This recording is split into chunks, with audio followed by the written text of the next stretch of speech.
Non, ce n'est pas un problème de droit. Aujourd'hui, les accords de M. Denis Sassou Nguesso avec le Rwanda est une déclaration de guerre. Donc, demain, ne soyez pas surpris que la RDC légitimement réplique, attaque la République du Congo-Brazzaville parce que nous avons sur notre sol des forces armées qui les agressent du côté de l'Est. Mais c'est quand même depuis 1997 une vingtaine de millions de morts. Il faut vous imaginer un peu ce que c'est. Au Congo, on parle de génocide de M. Denis Sassou Nguesso parce qu'il y a eu un massacre, selon certains observateurs, de 400 000 Congolais. Là, on parle de 20 millions. Et il faut savoir que Bisso Toponi a Bisso famille. La RDC, c'est le Congo-Brazzaville. Kinshasa na Brazza, ezali mboka moko kaka ebale moto et Kabuli biso. Donc, entre le Rwanda et la RDC, nous avons fait le choix de la RDC, qui est agressée par les Rwandais.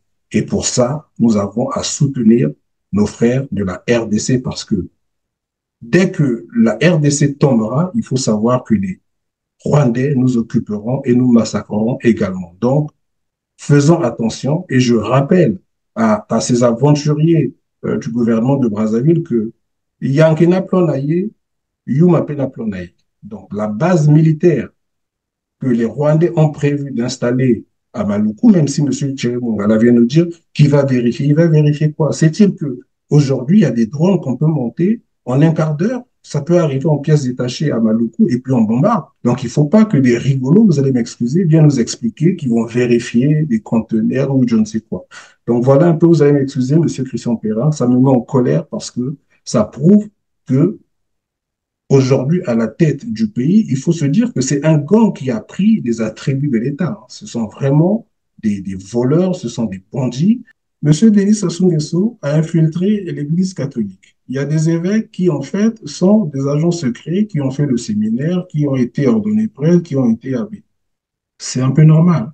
Après, si vous voulez aujourd'hui, l'espoir de l'Église catholique, quand j'écoute mes amis catholiques, c'est Monseigneur Bienvenu Manamika. Donc, Monseigneur Bienvenu Manamika, c'est quand même un docteur en droit canonique.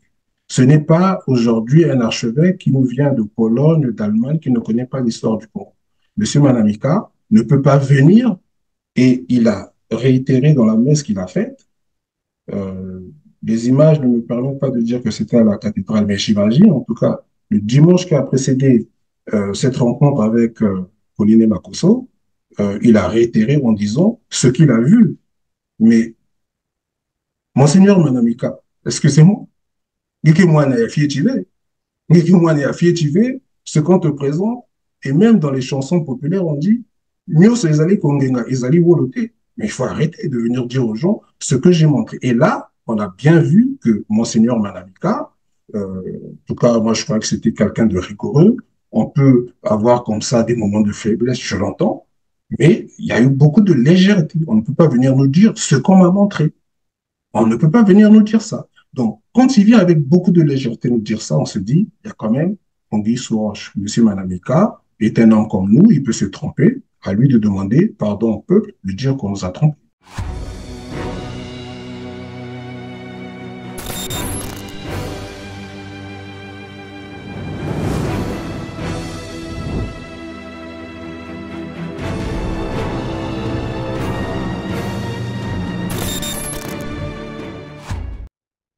Salut à toutes et à tous, mesdames, messieurs. Heureux de vous retrouver pour ce numéro Droit de savoir. Vous êtes bel et bien sur R7 et merci de votre fidélité. Avec moi sur ce plateau, Mingwa Biango, fondateur du site d'information Congo Liberty, chef d'entreprise, président de l'association Urgence Enfants Africains. Bonjour Mingwa Biango. Bonjour, cher frère Christian Perrin, C'est et encore un plaisir. merci de m'inviter. En tout cas, merci pour l'invitation une fois de plus. Merci de votre disponibilité pour cet échange, Mingwa Biango. Nous allons revenir sur la sortie médiatique de Thierry Mongala, porte-parole du gouvernement congolais. Il était l'invité de Arsène Séverin sur Canal Fuso Diffusion pour tenter de s'expliquer sur les accords controversés de cession des terres arables du Congo-Brazzaville au Rwanda. Je dis bien cession parce que souvenez-vous de ce que déclaraient Denis Christian Sassou Nguesso et Thierry Mongala lui-même il y a encore quelques 2 ans. Suivez. L'État met à disposition par le mécanisme donc de baux amphithéotiques donc des espaces de terre à des sociétés. Et ce n'est pas une première au Congo. Dans le cadre du dossier rwandais, il s'agit d'une société de droit congolais à qui nous avons mis à disposition donc des espaces de terre pour faire donc la culture du ricin, parce que nous avons un projet avec la société Eni. Il faut le savoir, la société Eni qui veut développer donc des biocarburants, et l'approvisionnement dont Eni a besoin pour développer le biocarburant, c'est le ricin. Donc il s'agit en réalité d'un contrat qui est tout à fait classique. Quant aux terres, nous avons un volet de développement agricole qui est extrêmement important dans le projet de société du président de la République. Eh bien, nous avons un certain nombre de partenaires avec lesquels il y a ces baux amphithéotiques, c'est-à-dire la mise à disposition de terres pour que une production agricole permettant de réduire notre déficit alimentaire puisse se produire. Voilà, et désormais, on nous parle d'un décret d'autorisation express d'occuper une réserve foncière de l'État qui a été délivrée à une société Elveco Congo. J'ai un décret 2022-258 du 18 mai 2022 portant autorisation express d'occuper une réserve foncière. Autorisation express d'occuper une réserve foncière de l'État par la société Elveco Congo SAS dans le range de Massangi, district de Yamba. Il s'agit de 11 084 hectares pour une durée d'autorisation express d'occuper qui est de 20 ans, durée qui peut être prolongée dans les mêmes conditions. Qu'à cela ne tienne, venons-en donc à ce qu'a déclaré Thierry Mungala qui parle d'une psychose quant aux Congolais de l'étranger qui, selon lui, véhiculerait des informations, des fausses informations. Voici ce qu'il dit. Je vais donc lire pour nos téléspectateurs. Les informations véhiculées par les acteurs politiques de mauvaise foi qui ne sont pas souvent, pour la plupart, même au Congo-Brazzaville, a-t-il déclaré. Votre premier commentaire. Alors, une fois de plus, merci, cher frère Christian Perrin. Merci aux téléspectateurs de TLR R7 TV qui nous donnent l'opportunité de nous exprimer. Alors, une fois de plus, comme vous le savez, on a vu les responsables du régime de M. Denis Sassou Nguesso venir s'exprimer. D'abord, pourquoi il vient s'exprimer?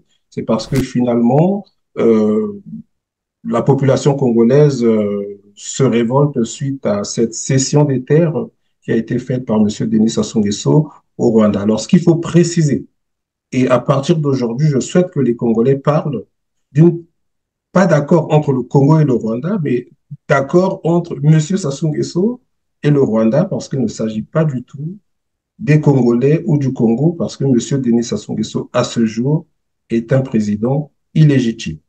Ensuite, en ce qui concerne M. Thierry Mongala et M. Christelle Denis Sassou Nguesso qu'on a vu dans ces interviews-là, il faut dire que ce qu'on peut retenir de ces interviews, c'est leur incompétence, c'est leur inconséquence. En tout cas, ils sont venus afficher à la face de la population. Et Dieu merci que la politique agricole de M. Denis Sassou Nguesso est un échec cuisant depuis 40 ans. Mais qu'à cela ne tienne, ce qu'il faut savoir, sans entrer dans les débats juridiques, c'est que l'accord entre M. Denis Sassou Nguesso et le Rwanda a trois objectifs principaux à mon sens.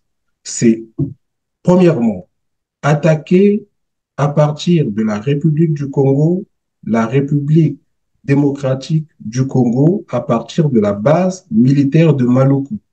Ça, c'est le premier objectif de ces accords-là. Ensuite, vous avez un deuxième accord, plutôt un deuxième objectif, pardon, qui est celui de quadriller toute la partie sud du pays parce que il est question de neutraliser, dans le cas où M. Christelle Denis Sassou Nguesso accéderait à la magistrature suprême, bien évidemment par un coup de force, un peu comme l'a fait Faure Adema lorsque son papa est décédé au Togo, que les forces rwandaises qui ont quadrillé la partie sud du pays maintiennent ces populations-là, si vous voulez, dans une espèce de violon pour les neutraliser. Ensuite, vous avez un troisième objectif qui est celui du remplacement des populations du Sud qui ont subi un génocide, principalement dans le Poul et dans la Bouenza, remplacer ces populations par les populations rwandaises Tutsi. Donc voilà les trois objectifs principaux des Mais accords pardon, entre le Mingwa Rwanda Biango, et M. Mingwa Denis Biango, si Sassou on reste Nguesso. d'abord là un instant, vous dites le premier objectif, c'est d'attaquer voilà, Kinshasa. Je vais faire court. Deuxième objectif, quadriller donc la partie sud, parce que elle est, bon voilà, c'est une partie souvent dont Denis Sassou Nguesso a maille à partir avec elle. Et, mais comment, dans le même temps, avoir une première ambition, un premier objectif, celui de faciliter donc l'agression de la capitale voisine. Et le deuxième objectif, quadriller, comme vous avez dit, la partie sud et donc préparer l'installation de son fils. Et comment ouvrir ces deux fronts au même moment? Alors, pour ces deux fronts, je vais vous expliquer, en des termes simples, en tout cas, je l'espère, ce qui se passe exactement. Parce que vous avez les fameux accords hein, quand on vient vous présenter les articles, mais bon, ça, j'ai envie de dire, c'est pour ceux qui croient au Père Noël. Le véritable fond, c'est qu'aujourd'hui, la République sœur de la RDC, donc nos frères et nos sœurs de la RDC, ont un pays dont les multinationales étrangères veulent dépecer. Donc, il y a ça. Et d'où l'agression dans l'est de la RDC par le Rwanda. En tout cas, le Rwanda agresse, mène une guerre contre la RDC à travers le M23. Donc, pour vous expliquer simplement, c'est que la première étape, c'est de neutraliser, donc d'attaquer la République démocratique du Congo par Maluku, parce que comme vous le savez, vous suivez bien l'actualité, le Rwanda a développé une expertise en termes de drones. Il y a des drones portatifs, il y a des drones d'attaque. Ils ont acheté des drones à la Turquie, par exemple. Vous avez la Turkish Aerospace Industry qui commercialise des drones. Donc, le Rwanda a développé une expertise en termes de drones, puisqu'ils sont également, vous avez la société Zipline qui développe des drones pour acheminer des produits médicaux dans les différentes régions du Rwanda. Donc, ils ont cette expertise. Ils ont les moyens demain, à partir de Maluku, d'attaquer directement Kinshasa. Et c'est pour ça, vous allez m'excuser, Monsieur Christian Perrin, que le fait que Monsieur Denis Sassou Nguesso ait signé des accords avec le Rwanda pour permettre que le Rwanda transforme la zone économique de Maluku en base militaire, M. Denis Sassou Nguesso a déclaré la guerre à la RDC. C'est un casus belli. Je pense qu'à l'époque de Mobutu, le maréchal Mobutu, il ne l'aurait pas accepté et il aurait même anticipé en attaquant le Congo. On va y revenir. Donc, ça, c'est le Et premier volet de évidemment, la... pendant que vous le dites, pardon, c'est juste un complément d'information. Il faut dire à nos téléspectateurs qu'en fait, en réalité, la loi foncière 21-2018 du 13 juin 2018 interdit formellement de céder les zones frontalières aux étrangers. Malheureusement, ici, le cas de Maluku, comme vous venez de le dire, c'est une zone frontalière. Mais j'ai entendu aussi Thierry Mungala dans sa communication, puisqu'il répondait aux questions de Séverin Arsène. Il semblait dire que la zone Maluku a été cédée au Rwanda conformément aux lois de la République. C'est ce qu'il a voulu faire comprendre, tout en Oui, feignant mais d'oublier évidemment qu'il existe une loi foncière au alors, Congo qui interdit cela. oui, non, mais cher frère Christian Perrin, si vous voulez, tout ce discours, cet argumentaire juridique n'est là que pour distraire la galerie. Et j'ai envie de dire, le pauvre Thierry Mongala n'est pas un ministre du pouvoir. Monsieur Thierry Mongala n'est juste qu'un moine à Mossala, c'est-à-dire que là où sont arrêtées les stratégies du pouvoir de Monsieur Denis Sassou Nguesso, c'est bien à Oyo, c'est bien entre l'élite militaro Moshi que tout ça est décidé. Donc, Monsieur Thierry Mongala n'est pas là. On a même envie de dire que c'est quelqu'un de très naïf. Après, il est là pour des raisons de soupe, mais qu'à cela ne tienne, je vais, vous allez m'excuser, revenir Oui, mais sur ce donc, que lorsque vous expliquez le débat juridique dans ces accords, c'est quoi concrètement? Pourquoi? Juste pour terminer, pour vous expliquer sur les accords. Donc, il y a le premier volet, effectivement, qui va permettre au Rwanda d'attaquer la République démocratique du Congo à partir de Maloko, qui n'est qu'à 2 ou 3 kilomètres de la rive de Kinshasa. Et Et vous avez un deuxième accord. Donc, le deuxième accord, c'est que a pu être négocié pour M. Christelle Denis Sassou Nguesso le fait qu'une fois cette base militaire installée, en deuxième mention, on pourrait l'aider à accéder au pouvoir. C'est ça qu'il faut comprendre. Tout le volet juridique qu'on entend ici et là, pour moi, n'est que divertissement.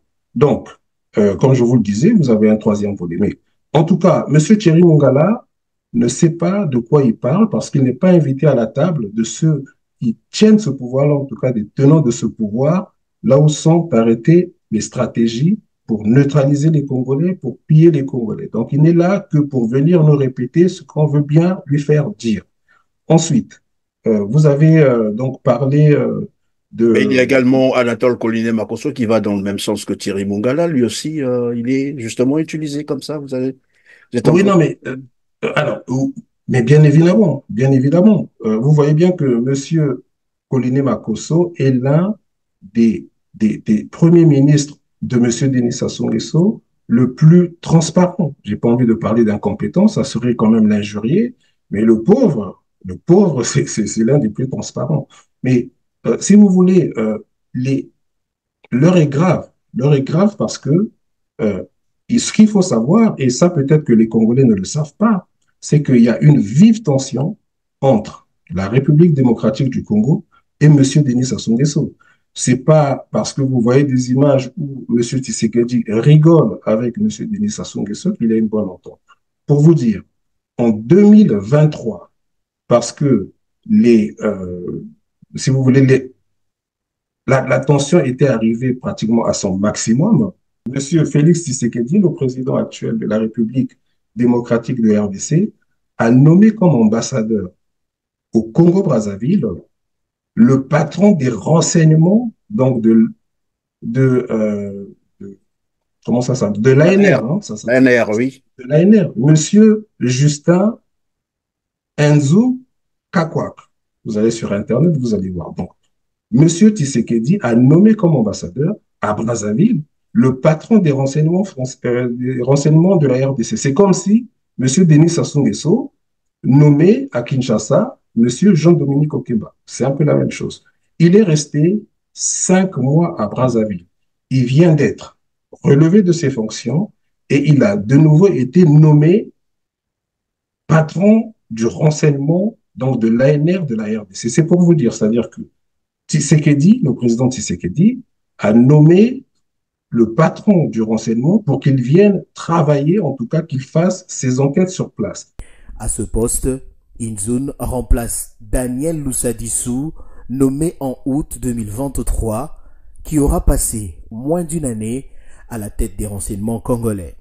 Le retour d'Inzoun à l'ANR marque également le retour aux affaires des sécurocrates. Le nouvel administrateur général de l'Agence nationale des renseignements est connu comme un homme d'une réelle discrétion, très réservé et d'un professionnalisme efficace.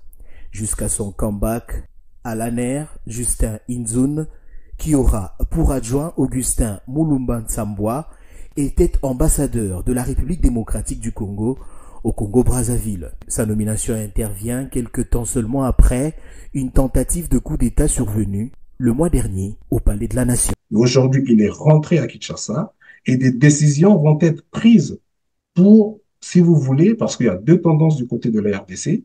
Il y a une tendance qui veut effectivement anticiper le fait que demain, le mal peut venir de la République du Congo. Donc, attaquer la République du Congo, il faut le dire, et c'est pour ça que j'interviens aujourd'hui, que je vous ai demandé d'intervenir, parce que ce qui est grave, c'est qu'aujourd'hui, il y a deux tendances. Il y a une tendance qui demande d'attendre, et il y a une autre tendance du côté de la RDC qui demande d'anticiper, donc d'attaquer le Congo pour éviter que les Rwandais s'installent au Congo-Brazzaville. C'est pour ça que je disais, la décision de M. Denis Sassou Nguesso de signer des accords avec les Rwandais, pour les observateurs avertis, c'est une déclaration de guerre au Rwanda, parce que le Rwanda est en train de piller la RDC, et malgré ça, M. Denis Sassou Nguesso accepte d'installer les Rwandais. Et pour vous dire, on nous parle d'un consortium, un fonds d'investissement rwandais, mais quand on parle de Crystal Venture n'est autre que le fonds d'investissement du FPR de Paul Kagame. Donc, en gros,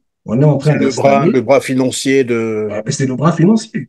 Donc, on ne comprend même pas pourquoi la RDC n'ose pas le temps devant M. Denis Sassou Nguesso. Et vous savez, vous-même, la dernière conférence sur la planète ou l'écologie qu'il y a eu à Brazzaville, vous avez entendu le président Tshisekedi parler de voisins qui du complotaient contre la poignard par le RDC. dos. Donc aujourd'hui, la RDC est en droit, malheureusement, d'attaquer le Congo-Brazzaville. Et nous disons au président Tshisekedi que nous, les populations congolaises, du nord au sud, nous sommes avec nos frères de la RDC parce que nous sommes tous congolais. Et si demain, ils prennent la décision d'attaquer le Congo-Brazzaville, il faut qu'ils attaquent les personnes qui complotent contre le peuple de la RDC, contre nos frères de la RDC. Il ne Oui, faut pas. malheureusement, lorsqu'il s'agira d'utiliser les armes n'ont pas Dieu pour savoir qu'ici vit un tel autre ou telle autorité qui aurait comploté avec le Rwanda. Mais comme vous savez, aujourd'hui, bon, au Congo, il y a certes une armée tribale, mais aucun soldat, même Mboshi de l'armée de M. Denis Sassou Nguesso, va mourir pour lui, pour le protéger, en tout cas, essayer d'arrêter l'offensive demain qui peut être déclenchée contre le Congo-Brazzaville. Donc, Oui, mais pardon, rapidement, je vais un peu comprendre quelque chose. Tout à l'heure, vous avez parlé de Crystal Ventures, qui est en fait le bras financier de Paul Kagame. Là, on a cédé Maluku, qui est une zone frontalière, et vous dites que Kinshasa, finalement, se préparerait à répondre à Brazzaville par, disons, quant à sa complicité ou son rapprochement de Kigali, où tout le monde sait que Kigali agresse la RDC depuis plus de 2 décennies avec Monsieur plus Tshisekedi, de le 10 président millions, Tshisekedi, oui, plus de le 10 millions, président Tshisekedi est un homme sage. Je oui. pense qu'il est en train d'user de beaucoup de diplomatie pour amener M. Denis Sassou Nguesso à la raison. Mais déjà, il y a eu des alertes de l'ancien ambassadeur de la RDC à Brazzaville, Christophe Muzungu, je crois, qui avait alerté sur ce fait. Mais comme vous pouvez l'imaginer, cher frère Christian Perrin, vous avez le président Tshisekedi qui a quand même pendant 5 mois nommé comme ambassadeur à Brazzaville le patron des services de sécurité de son pays. Donc vous pouvez bien imaginer que ce n'est pas un fait anodin. Donc, euh, qu'est-ce qu'on a reproché, qu'est-ce que les Angolais ont reproché au professeur Pascal Lissouba? Même s'il n'y avait plus de guerre en Angola, c'était le fait que Jonas Savimbi venait parader à Brazzaville, en tout cas au Congo-Brazzaville. C'était perçu par l'Angola comme une déclaration de guerre.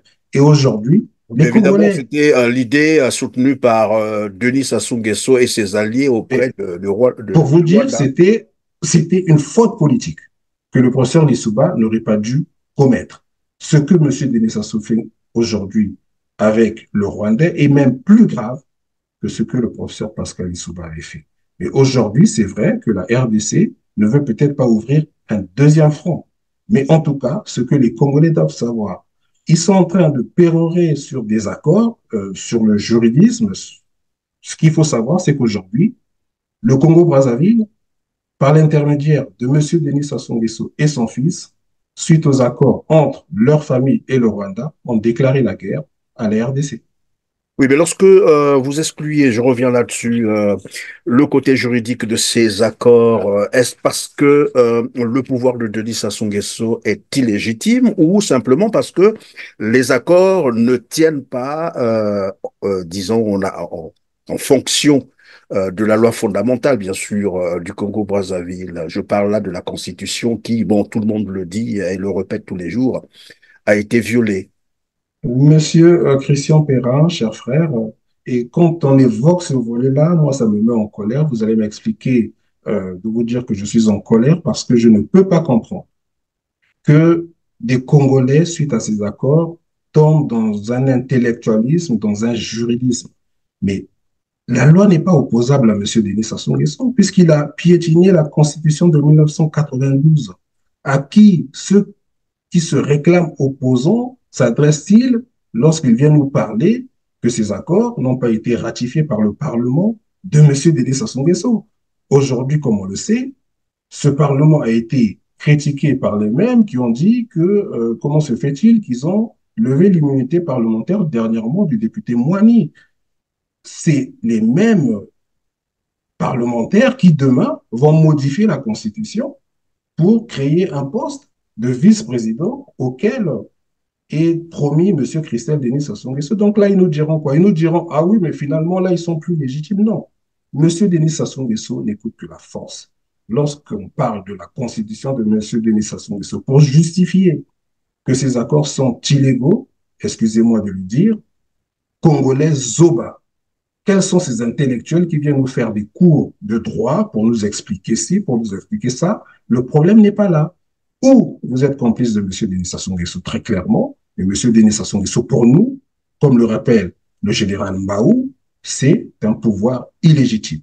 Donc demain, ne venez pas nous dire que l'endettement, par exemple, du Congo que M. Denis Sassou Nguesso est en train de, de, de souscrire, pour parler ainsi, demain nous pourrons le contester parce que M. Denis Sassou Nguesso n'est pas légitime. Et nous le savons tous. La seule constitution qui vaut pour les Congolais, c'est celle de 1992 et on doit le rappeler aux nouvelles générations. M. Denis Sassou Nguesso n'est pas légitime.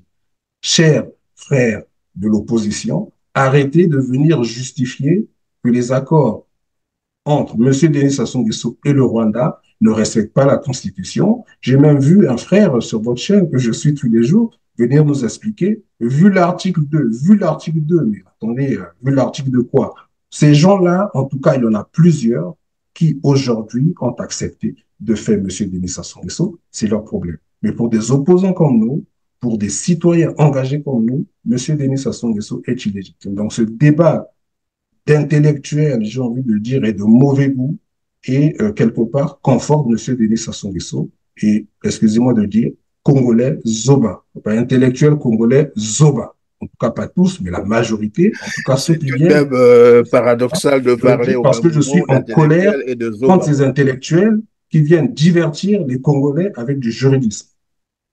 Alors donc, Mingwa Biango, pour vous, rien que légitimité de Denis Sassou Nguesso ferait que ce débat, normalement, devait être clos. C'est-à-dire, pour vous, même, en fait, tous ceux qui parlent un peu de la légalité, puisque c'est ce qu'il faut dire, le débat sur la légalité de ces accords est un faux débat. Et vous avez dit tout à l'heure, le pouvoir de Denis Sassou Nguesso étant illégitime, le tout reste illégitime et illégal.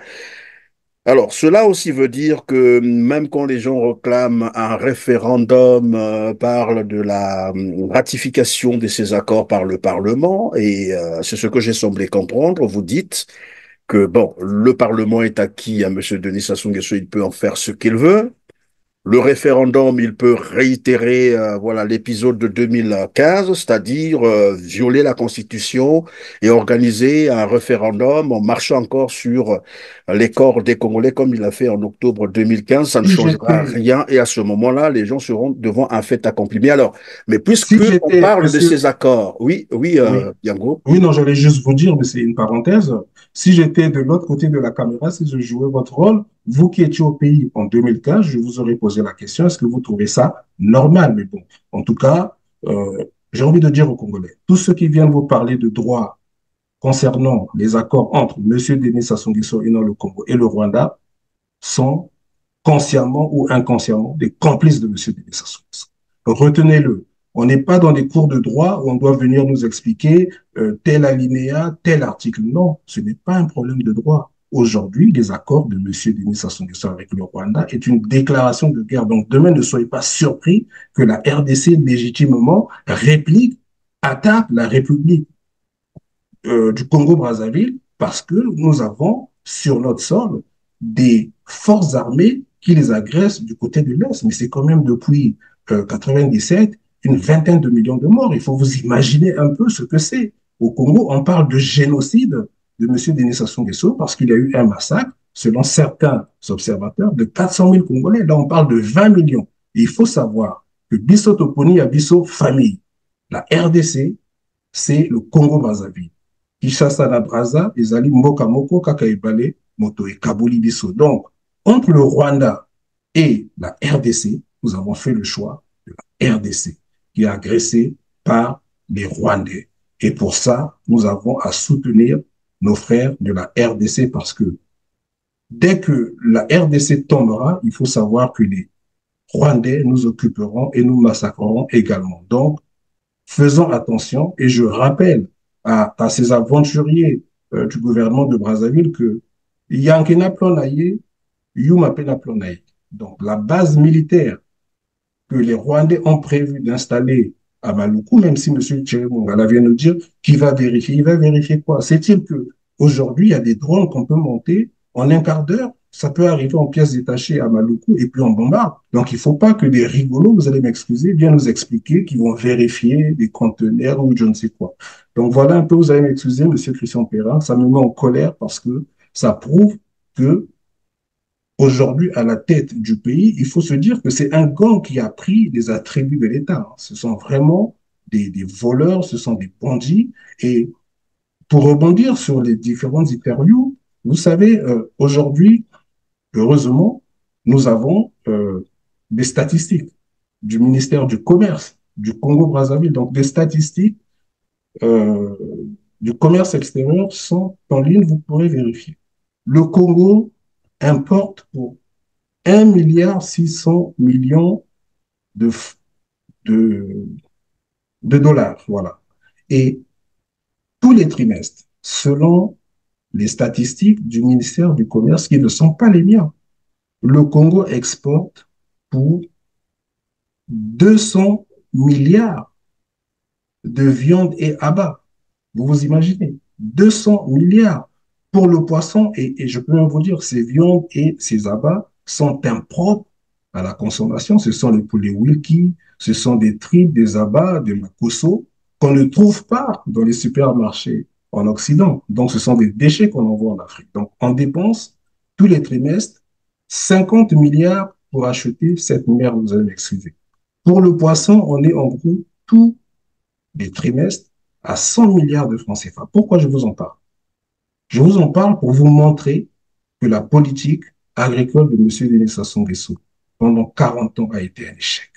Sinon, on n'expliquerait pas toutes ces importations de produits alimentaires. Donc, qu'est-ce que M. Denis Sassou Nguesso a fait pour inverser la tendance? C'est-à-dire que cette manne financière aurait pu profiter à des opérateurs économiques nationaux qu'on encadrerait pour atteindre la souveraineté alimentaire. Donc, voilà l'échec que sont venus nous présenter M. Christelle Denis Sassou Nguesso et M. Thierry Mongala. Donc, ils ont eu l'honneur de présenter l'incompétence, l'échec de la politique de M. Denis Sassou Nguesso. Et on nous parle aujourd'hui de RISA, mais très franchement.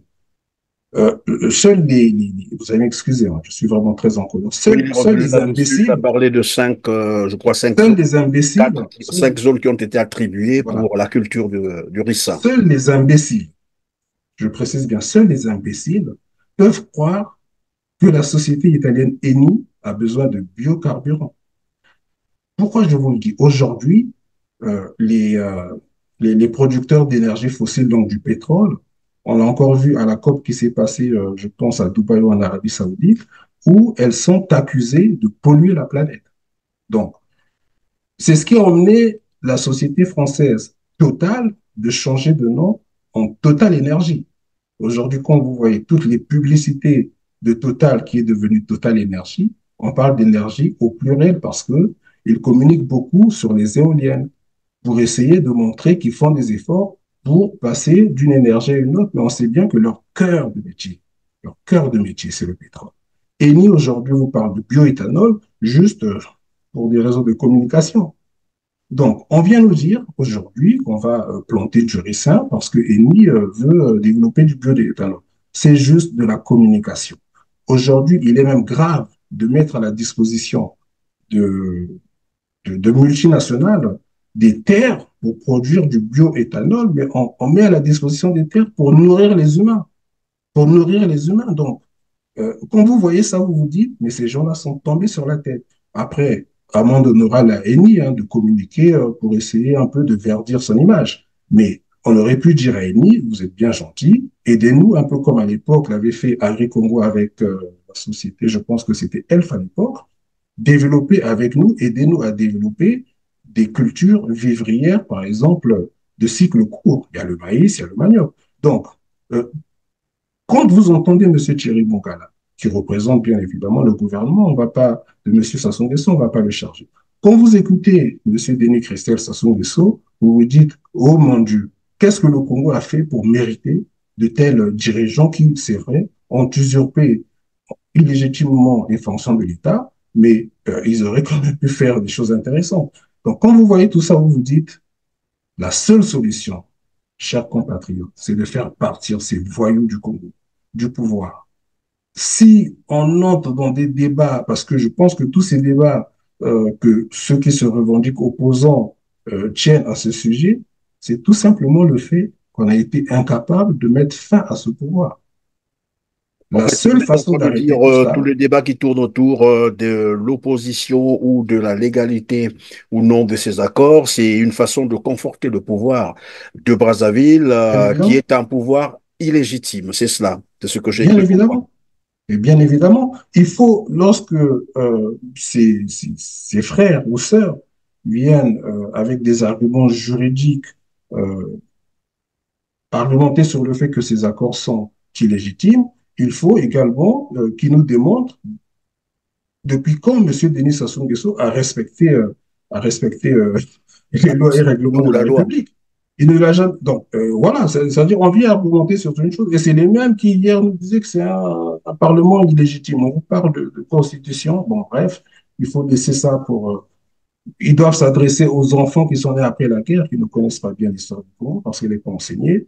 Mais heureusement qu'aujourd'hui, il y a encore des gens qui connaissent un tout petit peu l'histoire de ce pays. Donc, s'il vous plaît, arrêtez avec ce juridisme. Oui, mais donc si les Congolais doivent arrêter le débat tel que vous êtes en train de le dire sur la légalité ou non des accords, la légitimité ou non, ben, quelle orientation finalement donner ou que faire, puisque là on est face finalement à une menace, je rappelle et j'aime bien le rappeler, c'est une menace existentielle. Vous l'avez démontré dès le début de cette émission que là nous sommes déjà presque ben voilà, sous peu là, peut-être qu'il va arriver Tout à quelque fait. chose à Brazzaville et c'est vous qui le révélez que Kinshasa se prépare à ce niveau. Donc c'est une menace existentielle. Que doivent faire les Congolais?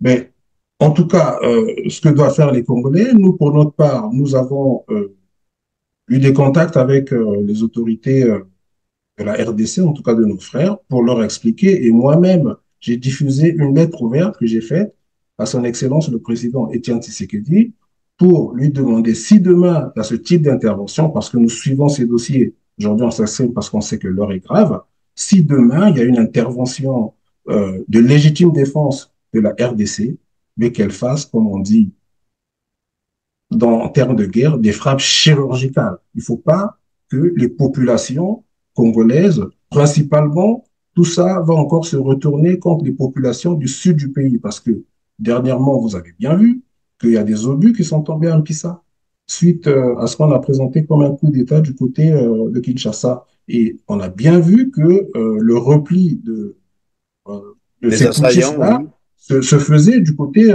du Congo-Brazzaville. Donc, ce que nous pouvons faire, c'est déjà communiquer sur le fait que nous ne sommes responsables de rien.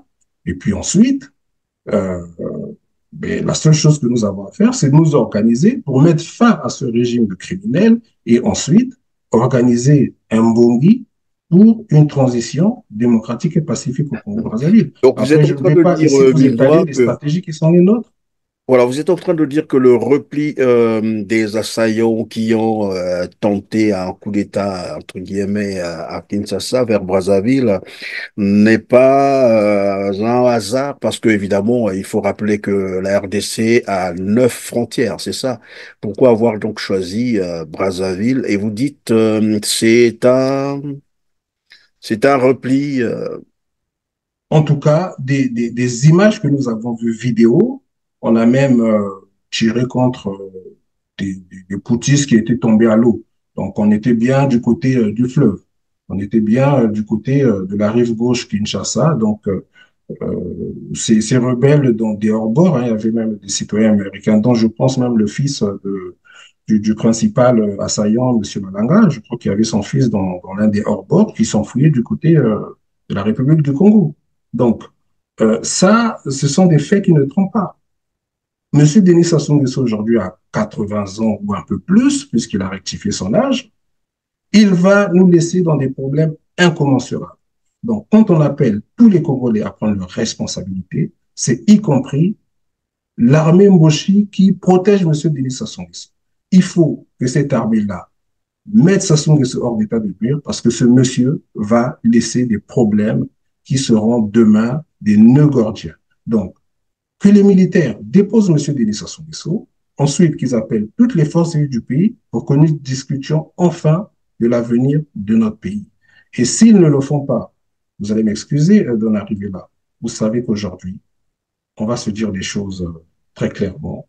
Il y a, dans l'opinion du sud du pays, une partie importante qui ne comprend pas que les militaires du Nord, Mboshi, ne déposent pas M. Denis Sassou Nguesso. Et ça entraîne aujourd'hui des velléités de scission, en tout cas dans le discours des populations du Sud. Donc, il n'y a que les militaires du Nord, ou Mboshi, qui peuvent sauver ce pays. Il y en a, il y en a quelques-uns aussi, hein, qui sont, il y en a quelques-uns, dont j'allais dire, les soldats, les militaires, des officiers supérieurs qui sont acquis au pouvoir de Denis Sassou Nguesso, mais qui sont originaires de la partie sud, comme son appareil d'ailleurs aussi politique. On voit bien les Anatole Koliné Bakosso, Thierry Mongala, Mvuba, Isidore, tout ce monde-là n'est pas du Nord. Oui, Monsieur Christian Perrin, mais bon, nous sommes des Congolais, on sait de quoi on parle. Vous savez bien que Monsieur Anatole Koniné Makosso n'est qu'un faire-valoir, Zamwana Moussala. Les décisions aujourd'hui se prennent à Ngolondoa, hein, dans le cimetière ou le village de M. Denis Sassou Nguesso. On peut aujourd'hui, comme vous le savez, tenir une réunion du Conseil national de sécurité présidée par M. Euh, Jean-Dominique Okemba, en Mboshi, parce que tout le monde est Mboshi. Donc, non. Vous savez, dans ce pays, il y a eu beaucoup d'hypocrisie. Et ce que je reproche, moi, à nos parents, c'est qu'il y a eu beaucoup d'hypocrisie. Aujourd'hui, il faut dire les choses telles qu'elles sont. Il y a une élite Mboshi qui a pris en otage le pays, et donc le dire n'est pas nécessairement être tribaliste. On ne peut pas justifier le pouvoir de M. Denis Sassou Nguesso comme étant un pouvoir, entre guillemets, où tout le monde est représenté parce qu'il y a Koliné Makosso. Vous savez bien que tout ça, bon, n'est qu'apparat. En tout cas, ce qu'il faut dire ici, il faut condamner le tribalisme et il faut surtout apporter des solutions pour demain réguler tous ces maux qui gangrènent la société congolaise. Il faut dire très clairement qu'aujourd'hui, le pouvoir de M. Denis Sassou Nguesso est devenu familial. Ce n'est même plus un pouvoir comme on disait à l'époque du Nord. Le pouvoir de M. Denis Sassou Nguesso est devenu familial. Mettons fin à ce régime pour ensuite se projeter dans l'avenir de notre pays. Et donc, si le pouvoir de Denis Sassou Nguesso est devenu familial, on ne peut plus parler en termes de tribalisme. C'est ça. Donc, puisque même la tribu est délaissée en faveur de la famille. Je vois bien Monsieur Christian Perrin, et c'est normal que vous nous taquiniez sur ces faits-là. On ne va pas seulement parler du pouvoir de Monsieur Denis Sassou Nguesso. Au Congo-Brazzaville, lorsqu'il y a eu des élections, le vote a été grosso modo bien compartimenté, en dehors du professeur Pascal Issouba, qui avait même eu des députés dans le nord du pays. Il faut reconnaître que la majorité des ressortissants du pool ont voté pour Kolela, pas sur le fait de son programme. Le PCT avait plus ou moins des candidats issus de plusieurs régions, il faut le reconnaître, mais c'est parce que c'était un parti au pouvoir qui avait sa clientèle. Non, c'est-à-dire que vous avez le professeur Pascal Issouba, qui déjà à l'époque avait théorisé dans un ouvrage qui s'appelle Conscience et démocratie, qu'on avait d'ailleurs mis en ligne sur Congo Liberty, sur une théorie classe-tribu. Bon, il faut lire ce bouquin pour comprendre, mais les problèmes du Congo sont connus. Il faut maintenant, lorsqu'on dit qu'il y a un pouvoir clanico-ethnique, déjà, le lieutenant Ange Diawara en avait parlé. Donc, c'est pas moi qui, aujourd'hui, est en train de théoriser sur quelque chose qui n'existe pas. Tous les postes administratifs, militaro-politiques sont occupés par des hommes du Nord.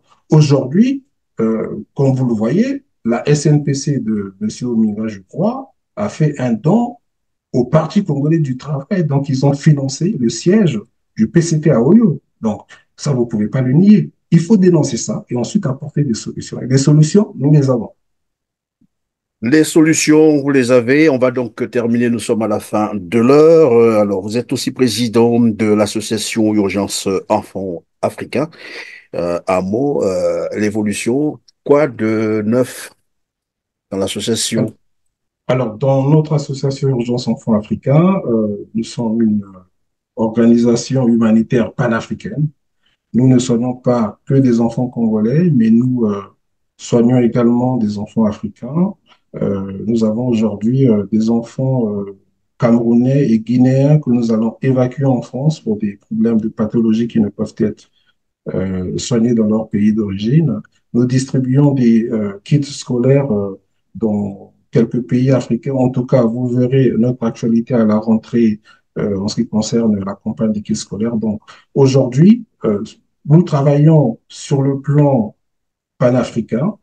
Nous sommes une ONG domiciliée en France et on doit plutôt rendre hommage aussi par la même occasion à tous les donateurs qui nous aident à mener ces campagnes de kits scolaires et également toutes ces actions humanitaires. On remercie aussi nos donateurs français parce que sans eux, on n'aurait pas pu mener toutes ces actions. Est-ce que on peut parler d'une certaine évolution positive de votre association en termes d'implantation en Afrique, c'est ça? Est-ce que vous êtes... Alors, nous essayons de faire ce que nous pouvons, mais ce qu'il faut également dire, c'est que nous ne sommes qu'une petite goutte d'eau dans un océan. Nous avons sillonné plusieurs pays africains. Il est regrettable de dire ici que la plupart des gouvernements africains sont démissionnaires sur le plan de la santé publique. Et donc, nous apportons, mais c'est d'abord aux États d'avoir des politiques qui vont assurer à leur population des soins de santé primaires. Et c'est ce qui manque au Congo.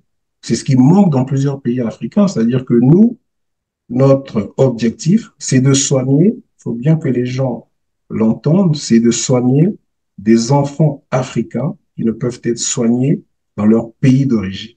Donc, nous essayons d'apporter notre pierre parce qu'il ne suffit pas de venir critiquer les pouvoirs installés en Afrique. On est dans notre droit. Nous, ici, nous avons la chance que nos enfants et nous-mêmes soyons soignés par des systèmes de sécurité sociale, mais il faut également qu'on pense à tous ces enfants africains issus de familles défavorisées qui ne peuvent accéder parfois ni aux soins de santé primaires et lorsqu'il s'agit d'une pathologie complexe, ils sont malheureusement promis à une mort certaine. Et c'est ce que nous avons malheureusement vu de nos propres yeux. Donc, oui, il y a une évolution, mais tout ça nous permet également d'avoir une certaine expertise dans le domaine médical. Et je peux dire demain parce que après le pouvoir de Sassou, il faut comprendre que tout sera urgence. Et comme tout sera urgence, il faut que les Congolais en particulier s'organisent, chacun dans son domaine d'expertise, qu'il acquiert une excellence, qu'il acquiert des réseaux qui vont faire que demain, lorsqu'il faudra, dans l'urgence, nourrir les populations congolaises de Bétou, de Makwa, de Mouyouonzi ou de Pointe-Noire, qu'ils répondent présents. Les enjeux sont considérables. Nous, pour notre part, nous travaillons sur un projet politique global pour apporter des solutions au Congo. Comme vous le savez, c'est le fédéralisme, mais on pourra organiser demain une émission où on expliquera tout ça.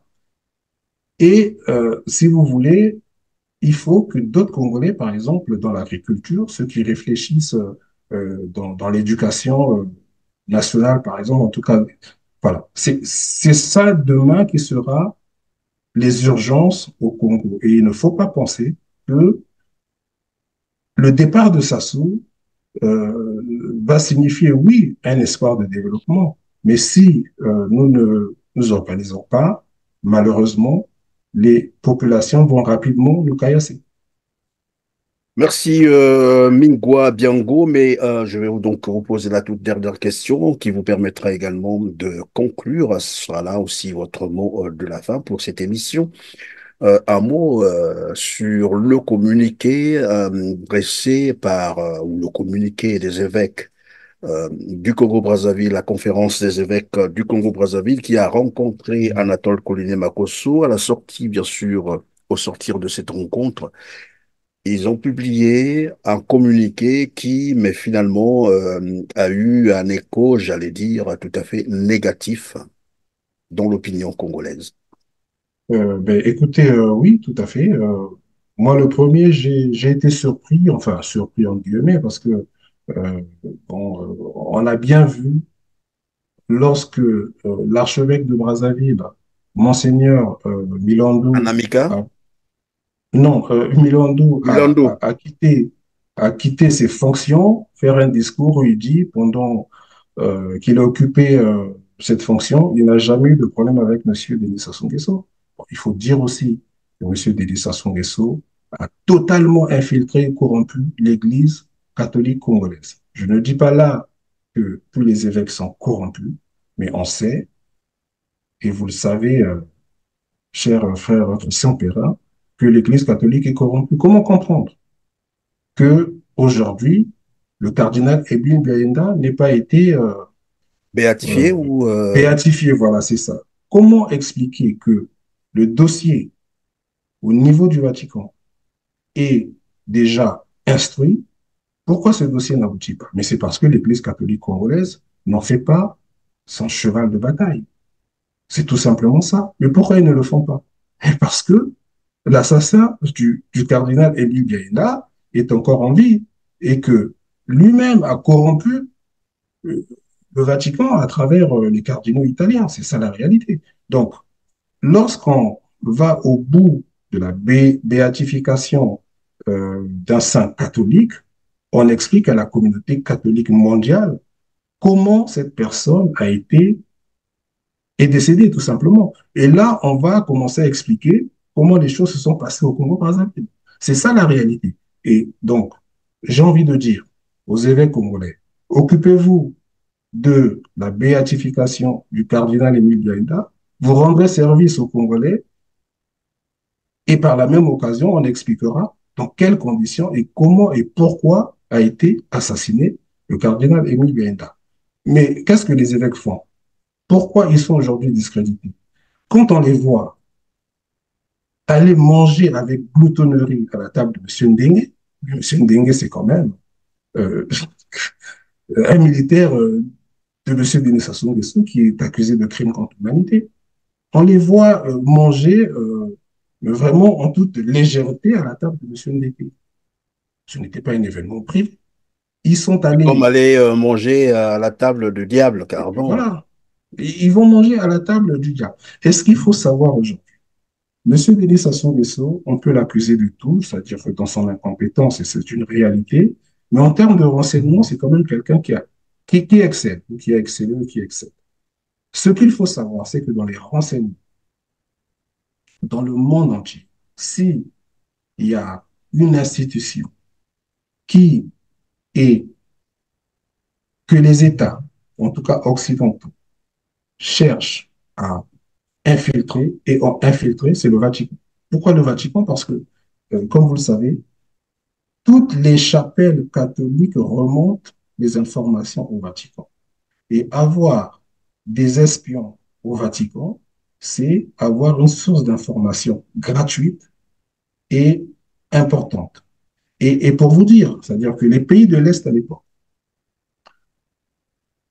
envoyaient dans les séminaires, donc dans les écoles de prêtres, des espions qui étaient ordonnés à la fin de prêtre et qui ensuite étaient envoyés au Vatican. Donc, quand vous êtes au Vatican, en fait, vous ne savez pas, même si vous regardez le pédigré de l'évêque, vous verrez bien que depuis son jeune âge, il était au séminaire. En fait, ce sont des agents secrets de leur pays. Et c'est ce qui s'est également passé au Congo-Brazzaville. C'est pour ça que je vous disais, M. Denis Sassou Nguesso sait que l'Église est une autorité morale. L'Église catholique a été infiltrée. Si demain, vous voyez Mingwa Biongo ou Christian Pera au sein de la conférence des évêques, les gens verront bien qu'on n'a pas été dans notre pédigré à l'école du dimanche ou machin, ça se verra. Mais donc, les infiltrations sont faites en amont. Et l'Église catholique congolaise, de ce fait, est normalement infiltrée, connaissant M. Denis Sassou Nguesso. Ne pas le faire aurait été une erreur. Il a fait, ils sont infiltrés. Et pour revenir à à l'archevêque Bienvenu Manamika, le critiquer ne veut pas dire que nous sommes contre lui.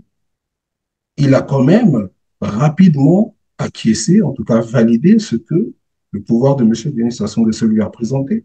Mais oublie-t-il que c'est ce pouvoir qui a dilapidé 14 000 milliards pour les générations futures?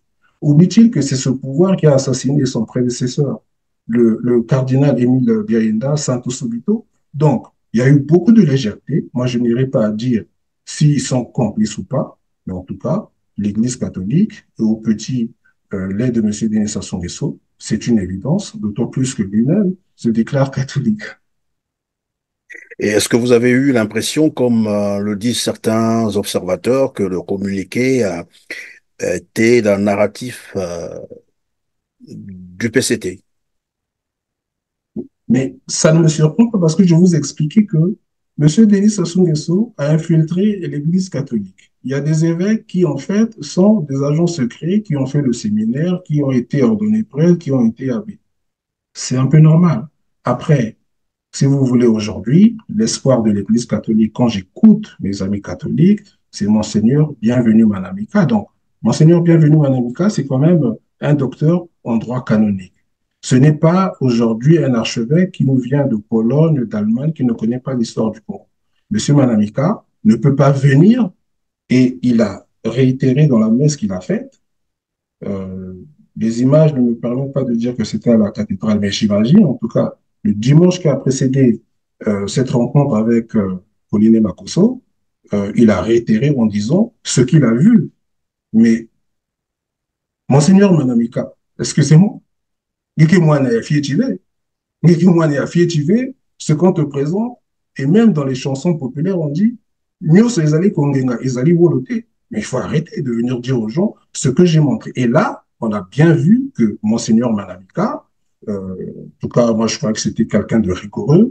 On peut avoir comme ça des moments de faiblesse, je l'entends, mais il y a eu beaucoup de légèreté. On ne peut pas venir nous dire ce qu'on m'a montré. On ne peut pas venir nous dire ça. Donc, quand il vient avec beaucoup de légèreté nous dire ça, on se dit, il y a quand même Tanguy sous roche. Monsieur Manamika est un homme comme nous, il peut se tromper, à lui de demander pardon au peuple, de dire qu'on nous a trompés. Mais il ne peut pas, comme ça, venir nous dire, j'ai vu des documents. Donc, si on lui présente des documents sur, je ne sais pas, le cardinal qui a été, comme on dit, Ngwabi qui a été tué par Congo Maria, il va accepter. Non, c'est beaucoup de légèreté et on n'attend pas ça d'un archevêque. Voilà. Encore qu'il fallait authentifier les documents qu'on leur avait présentés. En tout cas, merci Mingwa Biango d'avoir été avec nous sur R7. Je rappelle que vous êtes donc le fondateur du site d'information Congo Liberty, que nos auditeurs ou téléspectateurs peuvent aller aussi consulter. Souvent, vous avez des très bonnes tribunes qui sont publiées sur ce site. Vous êtes chef d'entreprise et président de l'association Urgence Enfants Africains. Merci d'avoir été avec nous sur R7. Merci beaucoup. Merci. À très bientôt et puis courage au Congo. Merci. Le message est bien passé, mesdames, messieurs. Nous sommes à la fin de cette émission. Merci donc de cliquer sur le petit pouce en l'air juste en bas de cette vidéo après avoir largement partagé cette interview pour nous aider, bien entendu, à parfaire notre référencement. Et dites-nous en commentaire ce que vous pensez, bien entendu, des sujets qui ont été abordés au cours de cette émission. On se dit au revoir et à très bientôt. Merci.